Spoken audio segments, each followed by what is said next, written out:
Hello good morning student. आजच्या video लेक्चरमध्ये आपण पेअर ऑफ स्ट्रेट लाईन हे चॅप्टर स्टार्ट करतो आहे.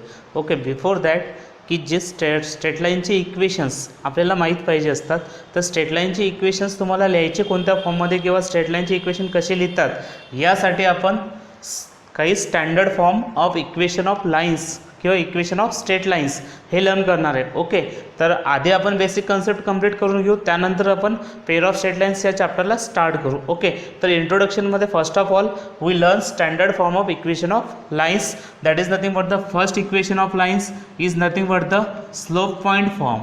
Okay, what is by the slope point form? या टाईपमध्ये काय करतात की जर समजा तुम्हाला एखाद्या स्ट्रेट लाईनचा स्लोप आणि पॉईंट दिला असेल तर त्या स्ट्रेट लाईनचं इक्वेशन्स कसं लिहायचं. ओके, तर हे जे स्टँडर्ड फॉर्म असतात हे आपले बाय हार्ट प्रिपेअरच पाहिजे. त्यासाठी फर्स्ट ऑफ ऑल लर्न करू की स्लोप पॉईंट फॉर्ममध्ये काय गिव्हन असेल आणि कसं इक्वेशन असेल, किंवा एखाद्या वेळेस आपल्याला कंडिशन्स किंवा इक्वेशन्स दिलेले असतात त्यावरून आपल्याला त्या लाईनचं इक्वेशनसुद्धा लिहायचं असतं. तर first of all slope point form म्हणजेच काय? एखाद्या स्ट्रेट लाईनचा जर तुम्हाला स्लोप दिला असेल तर त्या स्लोपला मी डिनोट करतो स्मॉल एमने, आणि त्या स्ट्रेट लाईनचं ती स्ट्रेट लाईन कोणत्या एखाद्या पॉईंटमधून पास होते, किंवा a straight line which is passing through a point and it has slope m, then its equation. Point तुम्हाला अशा पद्धतीने दिला असतो की मी पॉईंटला डिनोट करतो या कोऑर्डिनेटने, that coordinates are x1 y1. Okay, मी पॉईंटला x1 y1 ने डिनोट करतो आणि जो स्लोप दिलेला असतो त्या स्लोपला मी नाव देतो स्मॉल एम. जर असं होत असेल की एखाद्या लाईनचा स्लोप आणि पॉईंट जर दिले असतील किंवा गिवन असतील तर आपण त्या स्ट्रेट लाईनचं इक्वेशन तयार करू शकतो. That equation is y minus y1 is equals to small M into x minus x1. Okay, तर कोणत्या फॉर्ममध्ये? जर स्लोप आणि पॉईंट गिवन असतील तर लाईनचं इक्वेशन तुम्हाला या फॉर्ममध्ये लिहायचं असतं. That form is y minus y1 is equals to small M into x minus x1. After that second point is or second standard form is nothing but the 2 point form. Okay, मी दुसरा standard form सांगतोय. That standard form is nothing but the 2 point form or how to construct the equation of lines. मग यामध्ये काय असेल की एखादी जी line असणार आहे ती लाईन 2 पॉईंटमधून पास होत असेल तर त्या लाईनचं इक्वेशन कसं लिहायचं. ओके, तर फर्स्ट ऑफ ऑल मी सांगतोय की late us suppose that A is the point. म्हणजे एखादी स्ट्रेट लाईन असेल, ए या पॉईंटमधून पास होत असेल, पण एचे कोऑर्डिनेट्स तुम्हाला दिले असले पाहिजे. तर first of all me suppose करतो की ए पॉईंटचे कोऑर्डिनेट x1 y1 असतील, अँड जो दुसरा पॉईंट असेल त्या पॉईंटला आपण नाव बी देऊ, आणि त्या पॉईंटचे कोऑर्डिनेट्स x2 y2 आपण कन्सिडर करणार. ओके, जर समजा एखादी स्ट्रेट लाईन ए आणि बी या पॉईंटमधून पास होत असेल आणि त्या दोन्ही पॉईंटचे जर कोऑर्डिनेट दिले असतील तर आपण त्या स्ट्रेट लाईनचं इक्वेशन कन्स्ट्रक्ट करू शकतो by using the formula. This is the best formula. It is x minus x1 divided by x2 minus x1. Again it is equals to y minus y1 divided by it is y2 minus y1. Okay, this is again the standard formula, आणि याला म्हणतात 2 point form किंवा double point form असं सुद्धा याला बोलतात. Okay, after that we take third standard equation और third standard form, that is nothing but the slope intercept form. Okay, that is nothing but the slope intercept form. तिसरा एक standard form असतो की या स्टँडर्ड फॉर्ममध्ये काय करतात की तुम्हाला एखाद्या स्ट्रेट लाईनचा स्लोप पण दिला असतो आणि त्याचा y इंटरसेप्ट दिलेला असतो. ओके, काय काय दिलं असेल स्लोप दिला असेल आणि y इंटरसेप्ट दिला असेल, तर मग काय करायचं की स्लोप आणि स्लोप इंटरसेप्ट फॉर्ममध्ये मी फर्स्ट ऑफ ऑल जे गिवन क्वांटिटीज आहेत त्या लिहून घेतो. That slope is small m and its y intercept is given. y intercept काय असणार आहे चेक करू. That's y intercept which is given, त्याला मी असं लिहितो y intercept is equals to small c. म्हणजे एखाद्या स्ट्रेट लाईनमध्ये काय करतात की स्लोप तर दिलेला असतोच, पण सोबत त्याचा y इंटरसेप्टसुद्धा दिलेला असतो. ओके, तर अशा वेळेस जर एखाद्या प्रॉब्लेममध्ये तुम्हाला स्लोप आणि एखाद्या लाईनचं y इंटरसेप्ट दिला असेल तर त्या लाईनचं इक्वेशन्स लिहिता येतं. त्या लाईनचं इक्वेशन असं असतं y is equals to small m x plus c. पण या ठिकाणी हा जो प्लस सी असतो, that plus C is nothing but the y intercept of that line. Okay, तर यांचे जे स्टँडर्ड फॉर्म किंवा जनरल फॉर्म होते याच्या सगळ्या डायग्राम्स वगैरे पण आपण घेतलेले आहेत. Okay, the next standard form is the double intercept form. Double intercept फॉर्ममध्ये काय करतात की त्या लाईनचा तुम्हाला एक्स इंटरसेप्ट आणि वाय इंटरसेप्ट प्रोव्हाइड केलेला असतो. आता what is mean by the X intercept आणि वाय इंटरसेप्ट हे ऑलरेडी आपण स्ट्रेट लाईनच्या व्हिडिओ लेक्चरमध्ये कंप्लीट केलेलं आहे. तर X intercept is given. Okay, मी ते एक्स इंटरसेप्टला नाव देतो. That X intercept is small A. Also Y intercept is also given. Y intercept is equals to small B. म्हणजे काय की एखाद्या स्ट्रेट लाईनचा एक्स इंटरसेप्ट आणि वाय इंटरसेप्ट प्रोव्हाइड केले असतील तर आपण त्या लाईनचं स्टँडर्ड इक्वेशन अशा पद्धतीने लिहू शकतो. That standard equation is x by a plus y by b is equals to 1 and this is the equation of straight line. Now the next standard form is the normal form. Okay, तर normal फॉर्ममध्ये straight लाईनचं equation कसं असणार आहे ते learn करणार आपण. तर let us suppose that p is equals to the length of normal from the origin. म्हणजे तो जो ओरिजिन असतो त्या ओरिजिनपासून जे जे परपेंडिक्युलर डिस्टन्स असतं त्या लाईनचं, त्या परपेंडिक्युलर डिस्टन्सला किंवा आपण डिनोट करणार आहे स्मॉल पीने. ओके, आणि त्या स्मॉल पीला म्हणतो आपण नॉर्मल और it is called as the length of normal from the origin. After that alpha is the inclination of that normal with positive x axis. म्हणजे तो जो नॉर्मल असतो तो इन्क्लाइन झालेला असेल एक्स ॲक्सिस सोबत by some angle and that some angle is nothing but the alpha. Then the equation of straight line in normal form is written as x into cos alpha plus Y into sine alpha that is equals to small p. Okay, पण या फॉर्म्युल्यामध्ये आपल्याला की हा alpha म्हणजे inclination of that normal and small p means perpendicular distance of the line from the origin is given. That perpendicular distance is nothing but the small p. Then we can write the equation of that line in normal form. Okay, now the next standard form is the general equation of line. That is, a standard form is given ax plus by plus c is equals to 0. म्हणजे आतापर्यंत जेही आपण straight लाईनचे equation लिहिले ते सगळेच्या सगळे straight लाईनचे equation आपल्याला जनरली या फॉर्ममध्ये कन्वर्ट करता येतात किंवा या स्टँडर्ड फॉर्ममध्ये आपल्याला लिहिता येतात. Okay, this is nothing but the linear equation. It is the linear equation of first degree in two variable that is X and Y. आपण या इक्वेशनला लिनियर इक्वेशन सुद्धा म्हणू शकतो. And most of the time generally this equation is called as the general equation of straight line. Okay, तर X plus Y plus this A B C are always constants. Always remember that this small a small b and small c are always constants. Okay, आता हे जे straight लाईनचं standard equation झालं. मग आता straight लाईनचे जर standard equation असेल तर आपल्याला या स्ट्रेट लाईनच्या स्टँडर्ड इक्वेशन्सवरनं आपल्याला काही इम्पॉर्टंट पॉईंट्ससुद्धा माहीत पाहिजे या स्ट्रेट लाईन्सबद्दल. की जर स्ट्रेट लाईन्स अशी असेल तर या स्ट्रेट लाईनचा स्लोप काय असतो किंवा या स्ट्रेट लाईनचा वाय इंटरसेप्ट काय असेल किंवा एक्स इंटरसेप्ट काय असेल, ह्या सगळ्या गोष्टी आपल्याला या स्ट्रेट लाईनच्या इक्वेशन्सवरनं लर्न करायच्या असतात. ज्या की आपल्याला 12th स्टँडर्डमध्ये आपण जे चॅप्टर स्टार्ट करतोय सध्या पेअर ऑफ स्ट्रेट लाईन्स या चॅप्टरसाठी सुद्धा त्याची आवश्यकता आहे. ओके, तर फर्स्ट ऑफ ऑल आपण काय करणार की आता या ठिकाणी हे जे स्ट्रेट लाईनचं इक्वेशन्स आलेलं आहे या इक्वेशन्सवरनं स्लोप कसा तयार होतो हे लर्न करणार आहे. ओके, जर स्ट्रेट लाईन्स आपल्याला या जनरल फॉर्ममध्ये प्रोव्हाइड केली असेल तर या स्ट्रेट लाईनचा स्लोप कसा लिहायचा यासाठी आपण काय करतो, हे इक्वेशन्स कन्वर्ट करतो आपण स्लोप इंटरसेप्ट फॉर्ममध्ये किंवा या इक्वेशन्सला आपल्याला रिड्यूस करायचं असतं स्लोप इंटरसेप्ट फॉर्ममध्ये. Therefore we convert this in terms of slope intercept form. Okay, मी या इक्वेशनला असं कन्वर्ट करतो. Let us suppose that B Y means हा लेफ्ट साईडलाच पुटअप ठेवला. After that we transfer this A X on another side means it gives us minus of A X plus हा C होता या साईडला ट्रान्सफर केला तर इट इज मायनस सी असा होईल. Okay, this is nothing but by is equals to minus x minus c. We can convert this equation in terms of this. After that we transfer this b on right hand side, or we can say that dividing this equation by small b. Okay, therefore y is equals to it is minus of a by b into x minus of it is c divided by b. Okay, आणि मी थोडंसं standard किंवा अजून व्यवस्थित लिहितो. This is can be written as minus of A by B into X plus of it is minus C by B. Okay, पण या ठिकाणी लक्षात ठेवा जर आपण बीने डिवाइड करतोय तर that b must be non zero किंवा बी ची जी किंमत असते ती झिरो सोडूनच यायला पाहिजे. Means B is not equals to zero, it is B is not equals to zero. Okay, now आपण जर या इक्वेशन्सला या इक्वेशनसोबत जर कंपेअर केलं तर ते इक्वेशन्स तुम्हाला अशा फॉर्ममध्ये दिसतं y is equals to m x plus c. Okay, म्हणजे हे इक्वेशन आणि हे इक्वेशन्स तुम्हाला सारखेच दिसतात.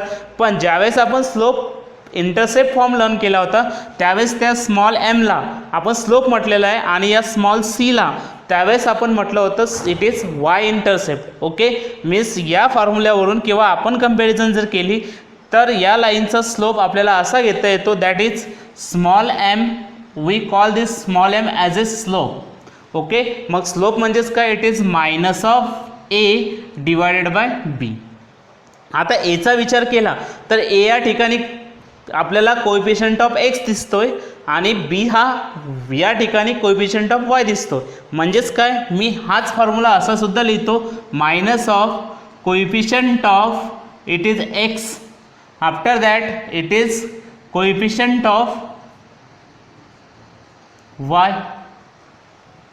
ठीक आहे, तर जो स्लोपचा फॉर्म्युला किंवा यानंतर जर जनरल इक्वेशन्स किंवा स्टँडर्ड इक्वेशन असेल स्ट्रेट लाईनचं X plus B Y plus C is equals to 0, तर यानंतर आपल्याला स्लोपचा फॉर्म्युला डायरेक्टली हा अप्लाय करायचा असेल किंवा एखादं स्ट्रेट लाईन तुम्हाला जनरल फॉर्ममध्ये दिली असेल तर त्या जनरल फॉर्मवरून आपण त्या लाईनचं स्लोप अशा फॉर्ममध्ये घेऊ शकतो, small m is equals to slope is equals to minus of coefficient of x divided by coefficient of y that is minus A divided by B. Okay, after that this small c is nothing but the y intercept. Therefore या straight लाईनवरनं आपल्याला y intercept सुद्धा लिहिता येतो, that y intercept is like this which is equals to minus of c divided by B. Okay, this is nothing but the y intercept of that line. Okay, पण या ठिकाणी लक्ष द्या, हा मी थोडा सी कॅपिटल सी लिहितो आणि हा जो स्मॉल सी असेल that is nothing but the small C, means Y intercept is minus C by B and small M means its slope is always written as minus A divided by B. म्हणजे यानंतर जर या general equations जर असतील तर त्या general इक्वेशनवरून तुम्हाला slope अशा पद्धतीने कॅल्क्युलेट करायचा. Now we reduce this general equation in double intercept form. Then what happens. Okay, first of all we take here ax plus B Y is equals to minus of C. मी काय केला, हा minus C राईटला transfer केला. Okay, after that मी काय करतो, या ठिकाणी या पूर्ण इक्वेशनला थ्रूआउट दिस इक्वेशनला मी मायनस सीने डिवाइड करतो. म्हणजेच काय, dividing this equations. Okay, dividing equation by minus of c. Okay, if we divide this by minus c then it gives us a into x divided by minus c, okay, plus b into y divided by minus c, again it is equals to minus c divided by minus of c. This minus c and minus c get cancelled.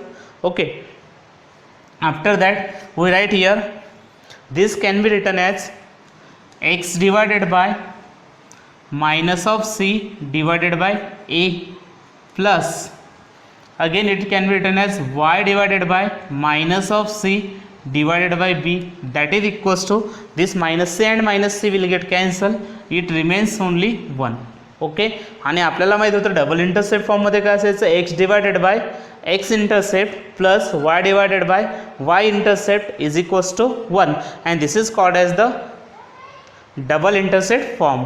Therefore by comparing with double intercept form we can write here x intercept that is equals to minus c divided by a, y intercept is equals to minus c divided by b.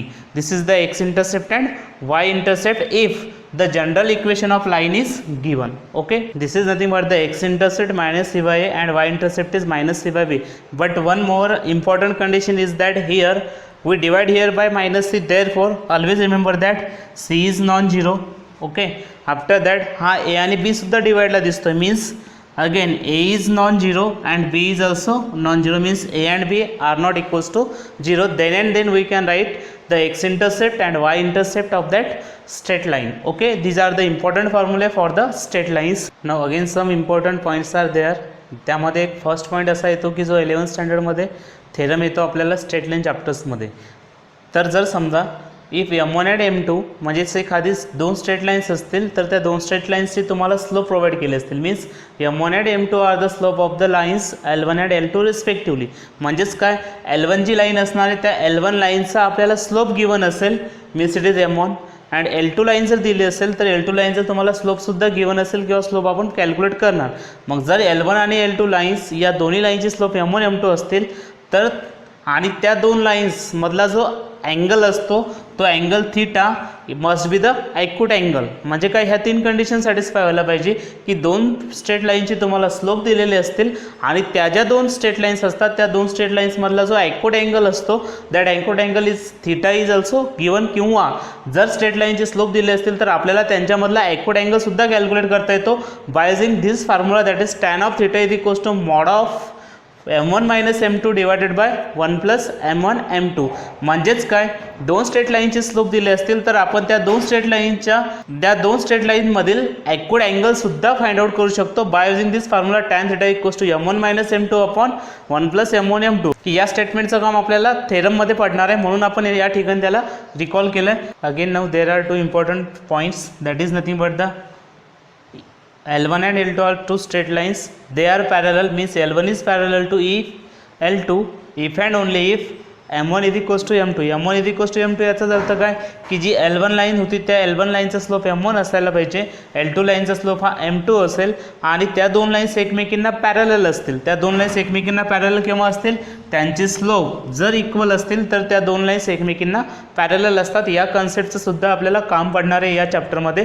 म्हणून always remember that 2 lines are parallel if and only if their slopes are equal, means m1 is equals to m2. Similarly 2 lines are perpendicular to each other, means L1 is perpendicular to L2 or L2 is perpendicular to L1 if and only if the product of their slope means m1 into m2 is equals to -1. किंवा त्यांच्या स्लोपचा जो product असतो तो स्लोपचा product हा नेहमी करता -1 येतो. आणि असं होत असेल तर त्या 2 लाईन्स एकमेकींना परपेंडिक्युलर असतात असं आपण म्हणणार आहे. ओके, तर हे तिन्हीच्या तिन्ही इम्पॉर्टंट पॉईंट आहेत. या तिन्ही इम्पॉर्टंट पॉईंटची आपल्याला गरज पडणार आहे ज्यावेळेस आपण या चॅप्टरमध्ये प्रॉब्लेम सॉल्व करतोय त्यावेळेस. Okay, now the last most important point is nothing but the general equation of line passing through the origin. Okay, म्हणजेच एखादी लाईन जर ओरिजिनमधून पास होत असेल तर त्या लाईनचं इक्वेशन कोणत्या फॉर्ममध्ये असतं.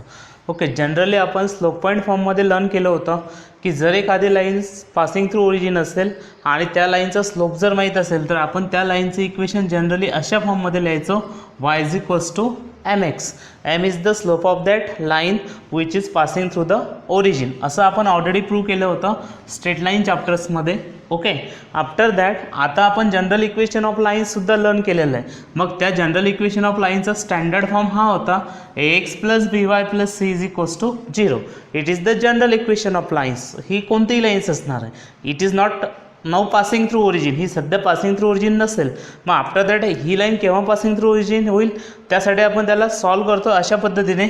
If we put small c means this constant c is equals to 0, then we can write this equation in terms of equation of line passing through origin. Means in this equation if c is equals to 0 then this equation ax plus by is equals to 0 is nothing but the equation of line passing through the origin. म्हणजे आपण 2 प्रकारे equation of line passing through origin लिहू शकतो. एक तर y equals to mx या फॉर्ममध्ये असेल किंवा ax plus by is equals to 0. का तर हे इक्वेशन आपल्याला या फॉर्ममध्ये कन्वर्ट करता येतं. कसं ते लक्ष द्या. First of all this by remains left side. तो लेफ्ट साईड्सला मी ॲज इट इज पुटअप ठेवतो. आफ्टर दॅट हा ax जो होतो तो त्याला मी ट्रान्सफर केला तर तो लिहिता आला असता it is minus of ax. okay, after that we transfer this b on another side, therefore it becomes minus of a by b into x. okay, म्हणजे y is equals to minus a by b, and if we compare this equation with this equation, okay, therefore we can say that this is nothing but the we obtain this equation from this equation, means this equation is nothing but the equation of line passing through the origin like this. Therefore we can say that this is also the equation of line passing through the origin. okay, म्हणजे हे सुद्धा equation of line passing through the origin असेल. आणि already आपण learn केलं होतं की general फॉर्ममध्ये स्लोप फाइंड आउट करण्यासाठी आपण m is equals to minus a upon b चा फॉर्म्युला यूज करत असतो. Therefore this is the formula for slope of lines. Means after that यानंतर आपण या चॅप्टरमध्ये मोस्ट ऑफ द टाइम्स हे इक्वेशन यूज करणार आहे की या स्टँडर्ड फॉर्मसाठी की any lines which passes through the origin then its equation is of this form ax plus by is equals to 0 and this is the equation of line which is any line. okay, ही कोणत्याही प्रकारची line असू शकते. After that equation of line passing through origin is nothing but the this. Always remember that and this is also the equation of line passing through the origin. हे important point तुम्हाला रिमेंबरच करायचे आहेत किंवा by heart prepare करायचे आहेत. After that we start the chapter in next video lecture.